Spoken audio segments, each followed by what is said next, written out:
Are square institute channel में आप सभी बाल बच्चों का बहुत बहुत स्वागत है। और आज आप लोग को मैं हिंदी माध्यम के बच्चों को क्वाड्रिलेटरल चैप्टर यानी चतुर्भुज जो पार्ट है उससे रिलेटेड जो है एक एक पॉइंट, एक एक परिभाषा, उसमें से एक एक कंसेप्ट जितने भी निकलते हैं वो एक एक बिंदु को समझाते हुए आज आप लोग को पढ़ाएंगे। तो चलिए सबसे पहले चतुर्भुज, आखिर क्वाड्रिलेटरल यानी चतुर्भुज है क्या, तो हम लोग जानिए कि चार भुजाओं से घिरे हुए क्षेत्र को चतुर्भुज कहते हैं। चार भुजाओं से घिरे हुए क्षेत्र को चतुर्भुज कहते हैं।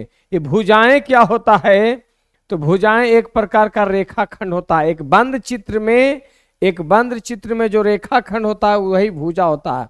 इसीलिए बोला गया है बच्चों परिभाषा में कि चार भुजाओं से घिरे हुए क्षेत्र को चतुर्भुज कहते हैं। सबसे पहले एक पिक्चर ड्रॉ करता हूं।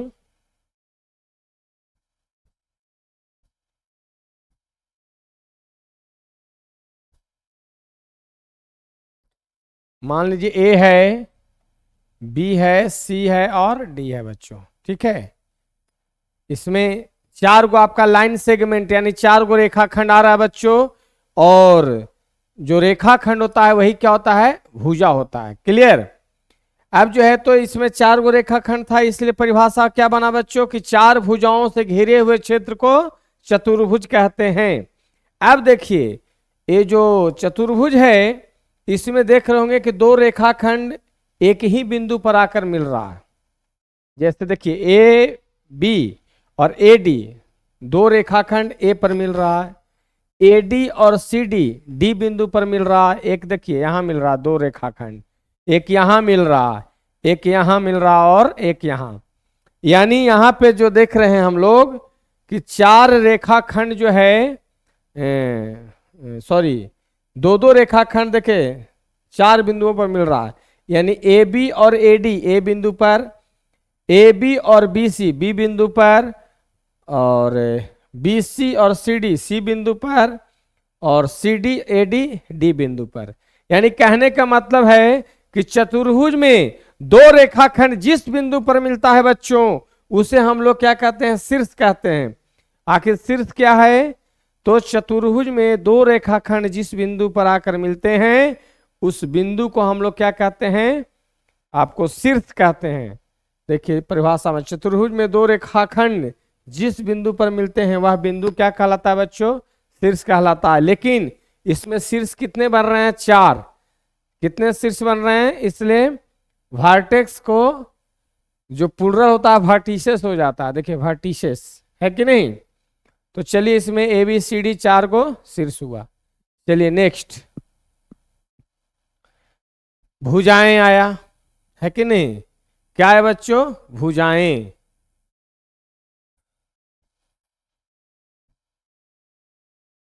ले लिया ए बी सी और डी।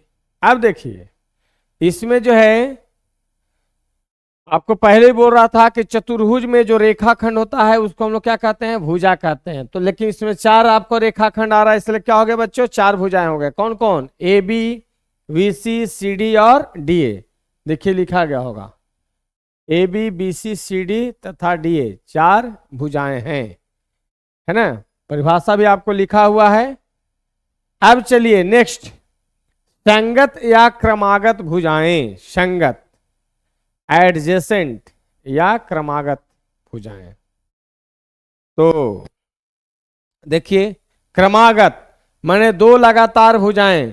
तो इसमें दो लगातार कौन हुआ, देखो ए बी और बी सी, ए बी और बी सी।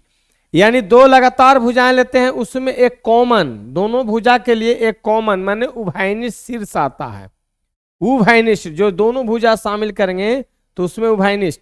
मान लो कि हमको ए डी और ए बी शामिल करेंगे तो ए जो होगा वर्टेक्स माने शीर्ष, उभयनिष्ठ हो जाएगा। देखो परिभाषा में लिखा होगा चतुर्भुज में दो लगातार भुजाएं संगत या क्रमागत भुजाएं कहलाती है जिनमें एक बिंदु उभयनिष्ठ हो। बिल्कुल। अगर हम ए बी और ए डी लेते हैं तो ए जो है उभयनिष्ठ हो गया, दोनों में के लिए कॉमन आया। अगर ए बी और बी सी लेते हैं तो बी जो है उभयनिष्ठ हो गया। अगर बी सी और सी डी लेते हैं तो यहां पर ए जो है आपका एक बिंदु उभयनिष्ठ हो गया, जिसको शीर्ष कहते हैं, है ना। और सी डी और डी ए लेंगे तो ई आपका उभयनिष्ठ हो गया। समझ में आया? यानी चतुर्भुज में दो लगातार भुजाएं संगत या क्रमागत भुजाएं कहलाती है, जिनमें एक बिंदु जो है दोनों के लिए उभयनिष्ठ हो। तो यहां पर ए बी बी सी, देखिए सब पेयर लगावल होगा, ए बी बी सी, बिल्कुल A B B C C D, देखिए B C D, C D D A, सब लगातार है कि नहीं, सी डी डी ए, तो इसमें आपका ये हो गया उभयनिष्ठ। और एक लास्ट में बनेगा डी ए बी, देखो डी ए बी, ये सब क्या हो गया बच्चों? तो आपका लगातार भुजाएं हुआ, जिसको हम लोग कहते हैं लगातार, यानी क्रमागत भुजाएं कहेंगे, संगत भुजाएं भी कहेंगे। क्लियर? चलिए नेक्स्ट टॉपिक। अब आता है सम्मुख भुजाएं। सम्मुख भुजाएं, फिर एक पिक्चर ड्रॉ करते हैं समझाने के लिए।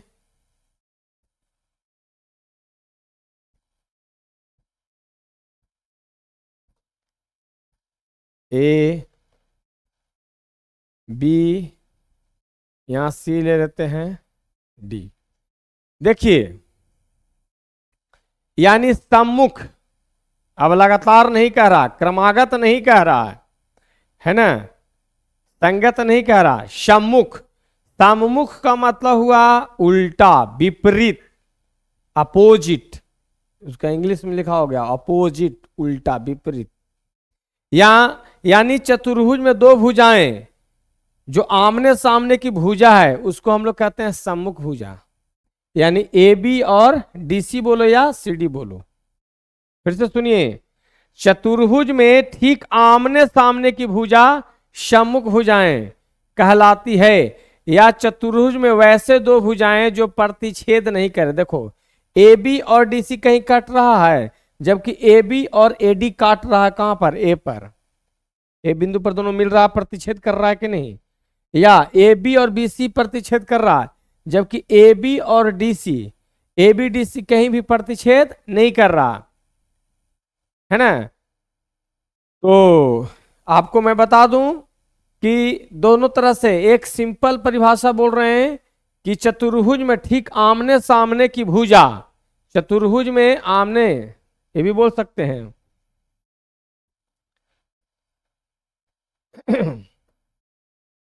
चतुर्भुज में ठीक आमने सामने की भुजा सम्मुख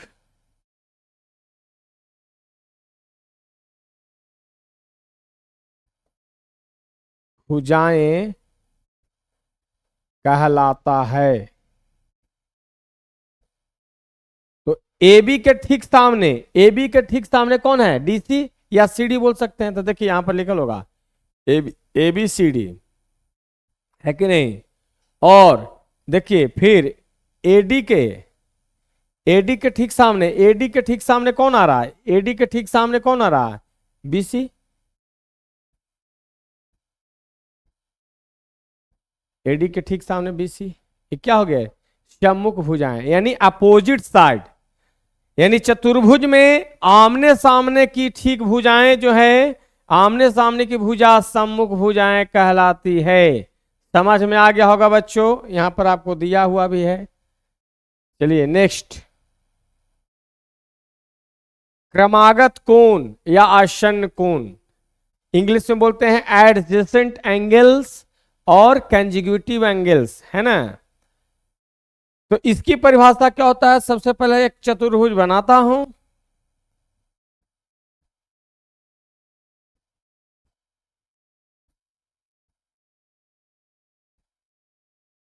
ए बी सी डी, है कि नहीं? ए बी सी डी ले लिया। थोड़ा दूर कर देता हूं, दिखाई दे।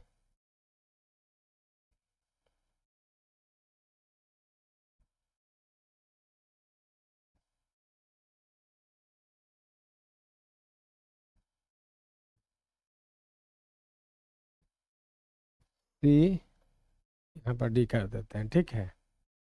मान लीजिए कि एक हम क्वाड्रिलेटरल लिया, चतुर्भुज लिया। अब परिभाषा क्या कह रहा है, चतुर्भुज में वैसे दो कोण, चाहे चतुर्भुज में वैसे दो लगातार कोण है ना, जिनको शामिल करने में एक भुजा जो है उभयनिष्ठ आए, कॉमन आए। मान लो कि अगर हम डी और सी, डी और सी अगर हम एंगल ले रहे हैं तो सी और डी में कौन हो गया, ए जो है भुजा उभयनिष्ठ आ रहा है। अगर हम ए और डी कोण लेते हैं तो उसमें कौन भुजा, जैसे देखिए जब कोण ए तथा बी लेते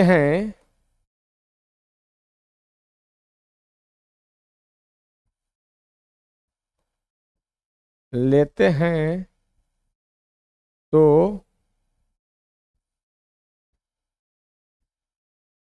उनमें उभयनिष्ठ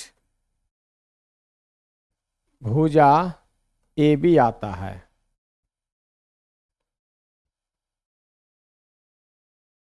ए बी आता है, यहां पर लेते हैं। देखिए अगर बी और सी लेते हैं, दो लगातार कोण बी और सी लेते हैं तो उसमें उभयनिष्ठ भुजा कौन आता है। उसी प्रकार दो लगातार कोण बी एवं सी लेते हैं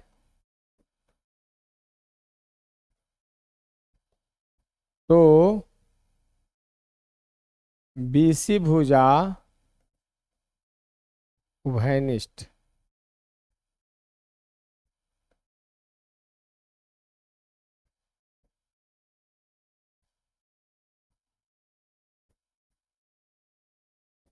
देखिए परिभाषा में वही था, ए बी लगातार, दो लगातार ले लीजिए, ए बी ले लीजिए, बी सी ले लीजिए, सी डी ले लीजिए, डी ए ले लीजिए, है कि नहीं।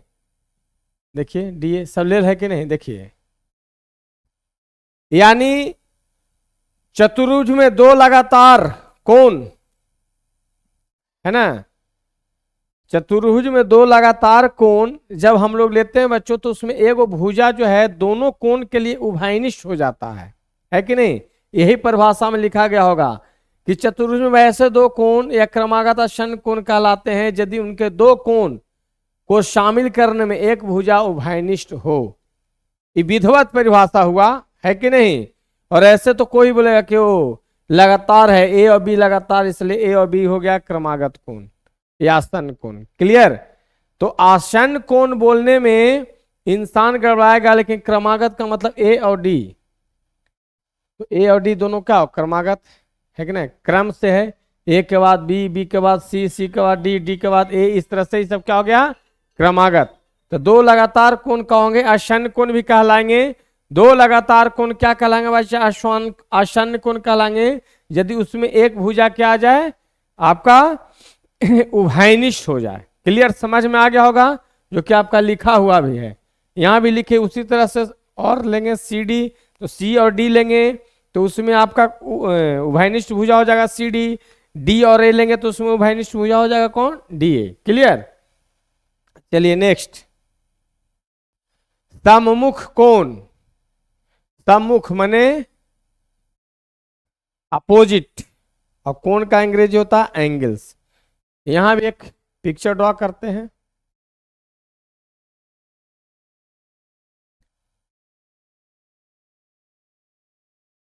मान लो ले लेते हैं ए बी सी डी।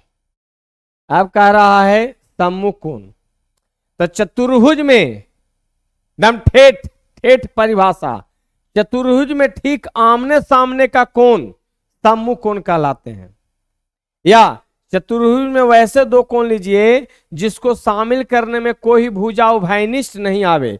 जब ए और सी लेंगे, ए और सी लेंगे, ई वाला एंगल है कि नहीं, तो ए और सी लेंगे तो कोई भुजा आ रहा है, कॉमन नहीं आ रहा है। लेकिन ठेठ परिभाषा ये हुआ जो लिख दे रहे हैं, चतुर्भुज में ठीक आमने सामने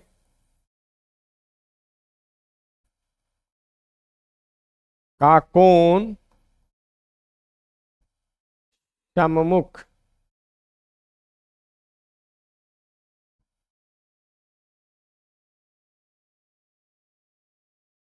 सम्मुख कोण, आमने सामने का कोण सम्मुख कोण कहलाता है।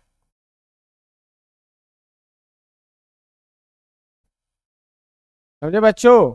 यानी चतुर्भुज में ठीक, तो ए के सामने कौन है, ए के सामने आपका है बच्चों, ए के सामने सी और बी के सामने डी। देखिए वही होगा, ए के सामने सी, बी के सामने डी।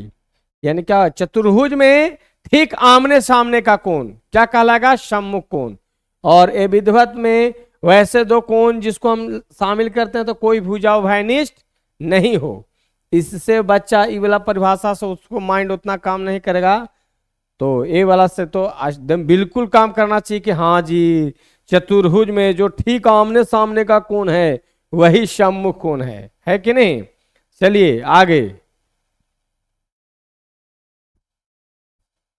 अब आता है विकर्ण। तो एक क्वाड्रिलेटरल लीजिए,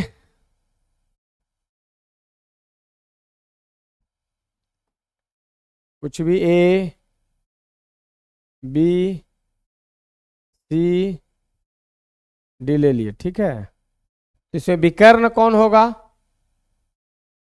तो एक चीज जानिए, चतुर्भुज में ठीक विपरीत शीर्ष है ना, विपरीत माने ठीक उल्टा, चतुर्भुज में ठीक उल्टा शीर्ष को जोड़ने वाली रेखाखंड को हम लोग विकर्ण कहते हैं।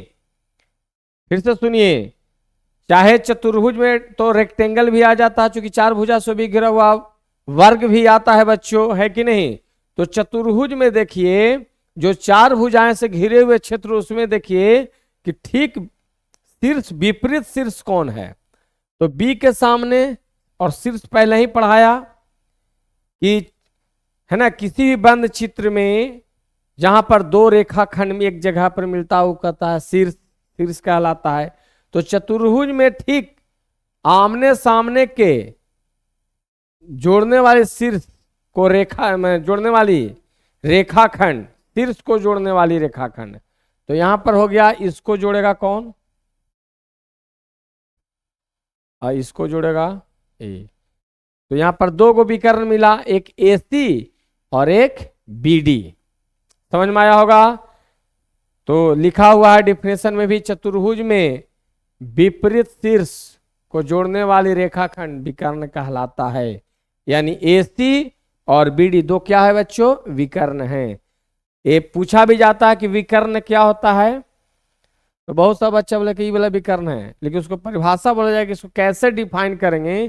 तो एक चीज जान लीजिए कि कोई भी बंद अगर चित्र है, यहाँ चूंकि बंद चित्र है बच्चों, तो ठीक जो है आमने सामने का जो शीर्ष है उसको जुड़ने वाली रेखाखंड क्या हो जाएगा बच्चों, विकर्ण हो जाएंगे। क्लियर। चलिए नेक्स्ट टॉपिक कहता है, थ्योरम है चतुर्भुज के चारों कोणों का योग 360 डिग्री होता है। ये भी बोल सकते हैं ऐसे भी कि चतुर्भुज में चारों कोणों को योग, चारों कोणों का योग कितना होता बच्चों, 360 डिग्री। तो चलिए कैसे सिद्ध करेंगे, सबसे पहले एक चतुर्भुज बनाइए।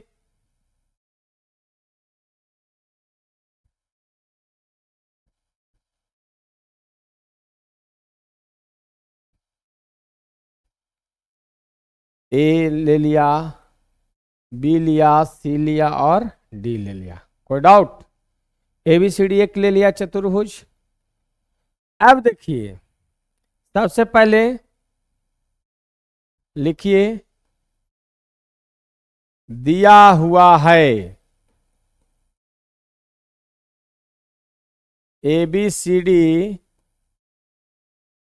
एक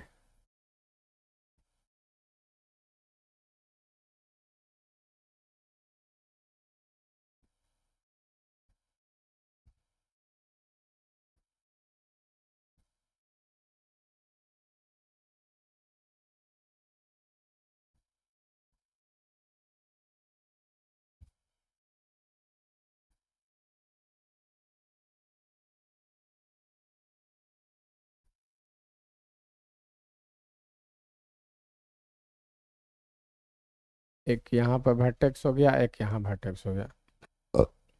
दिया हुआ है एक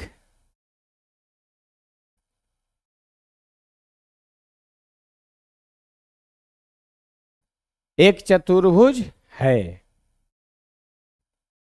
ना। सिद्ध क्या करना है बच्चों?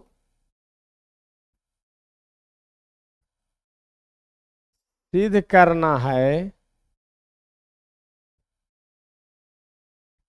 Angle A, angle B, angle C, angle D बराबर 360 डिग्री। यही सिद्ध करना है बच्चों, है कि नहीं। अब चलिए, इसमें हम लोग क्या करते हैं, एक बनावट लेते हैं।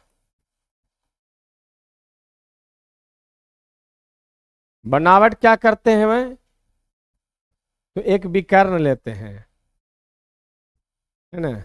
क्या लिया, एगो विकर्ण लिया।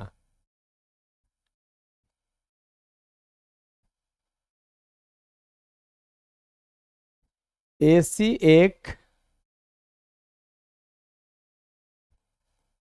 विकर्ण लेते हैं, ठीक है। कोई डाउट? अब देखिए, ये तो हो गया इतना। अब हम इसको क्या करते हैं, मान लो कि इसको हम ले लेते हैं एक, इसको ले लेते हैं दो मानते हैं, ठीक है। डी को मान लेते हैं 3, यहां पर ले लेते हैं 4, यहां ले लेते हैं 5, इसको ले लेते हैं 6। कोई डाउट? E1 है, थोड़ा बड़ा दे देते हैं, 1 हो गया, ठीक है। अब चलिए प्रमाण में,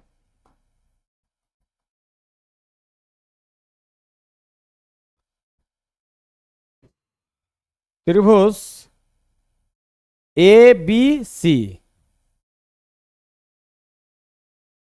ABC में क्या होता है, 1 जोड़ 6 जोड़ 5, एंगल 1 जोड़ 6 जोड़ एंगल 5 बड़ा क्या हो जाएगा, 180 डिग्री। 1, क्योंकि त्रिभुज के तीनों कोनों का योग 180 डिग्री होता है कि नहीं। उसी प्रकार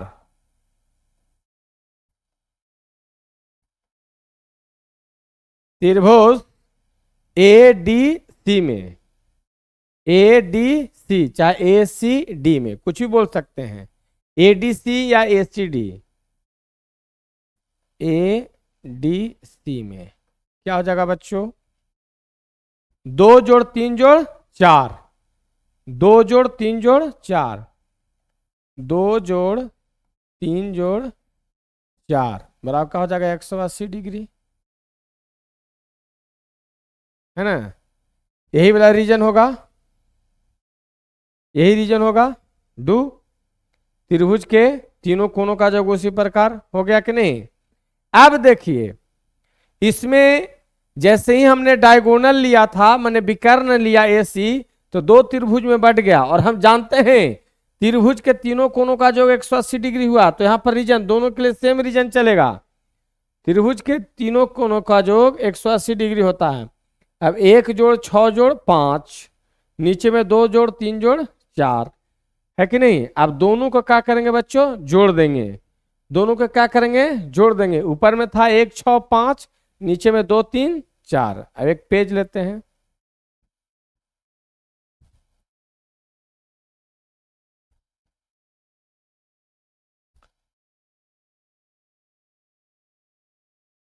समीकरण 1 जोड़ समीकरण 2 से।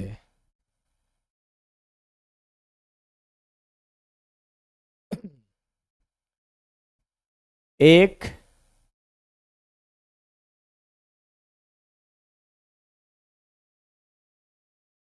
छ 5 था पहिलका में, ठीक है। नीचे क्या था, 2 3 4, बराबर कितना, 180 डिग्री और प्लस 180 डिग्री। देख लेता हूं एक बार। ऊपर में था 1 6 5, देख लीजिए। तो 1 6 5 में कौन जुड़ता, 2 3 4, और उधर 180 180। देख लीजिए, पेज में चेंज कर रहा हूं। 1 6 5 2 3 4, 1 6 5 2 3 4। अब देखो, हम इसको अरेंज कर रहे हैं। 1 और 2 को एक जगह, 3 को एक जगह, 4 और 5 को एक जगह, प्लस 6 360 डिग्री। अब देखो 1 और 2 ये दोनों को लिख सकते हैं एंगल ए, इसको लिख सकते हैं एंगल बी। 4 5 ये दोनों को जोड़ करके होगा एंगल सी, प्लस डी बराबर 360 डिग्री। इसलिए angle A, angle B, angle C, angle D बराबर कितना हो गया बच्चों, 360 डिग्री। यही हो गया प्रूव्ड। देखिए फिर से आपको पीछे 1 और 2 को एक जगह क्यों लिया, 1 और 2 को एक जगह क्यों जोड़ा, 4 और 5 को एक जगह क्यों जोड़ा, तो देखिए पीछे दिखा रहा हूं। क्योंकि 1 और 2 दोनों को जोड़ते तब एंगल ए मिलता। डी 3 को डी लिख सकते थे, 4 और 5 दोनों को अटैच करते, दोनों को जोड़ते तब होता एंगल सी। ये पूरा ये दोनों को जोड़ते तब ना मिलता। ये 1 2 दोनों को जोड़ते। इससे देखिए नेक्स्ट पेज में वही काम कि 1 2 को एक जगह रखे, 4 5 को, है कि नहीं। तो चलिए आज के लिए इतना ही। क्वाड्रिलेटरल से रिलेटेड जो है जितने भी टॉपिक था, सबसे पहले क्वाड्रिलेटरल था क्या, चतुर्भुज क्या था, चतुर्भुज से संबंधित जितने परिभाषाएं थे सारा परिभाषाएं को मैंने क्या किया, दिया, है कि नहीं। और जो है अंतिम में आज का पढ़ाई समाप्त करते हुए सभी बच्चों के लिए thanks to all by Raman sir. Please like subscribe share and comment, और इसी तरह से आप बने रहें, जुड़े रहें बच्चों। और इसके बाद जो है नेक्स्ट जो वीडियो लेकर के आऊंगा, तब तक के लिए बहुत बहुत बधाई, धन्यवाद। और आप अपना भविष्य का मैं कामना करते हैं कि आप अपने लाइफ में बहुत अच्छा करें। बहुत बहुत धन्यवाद।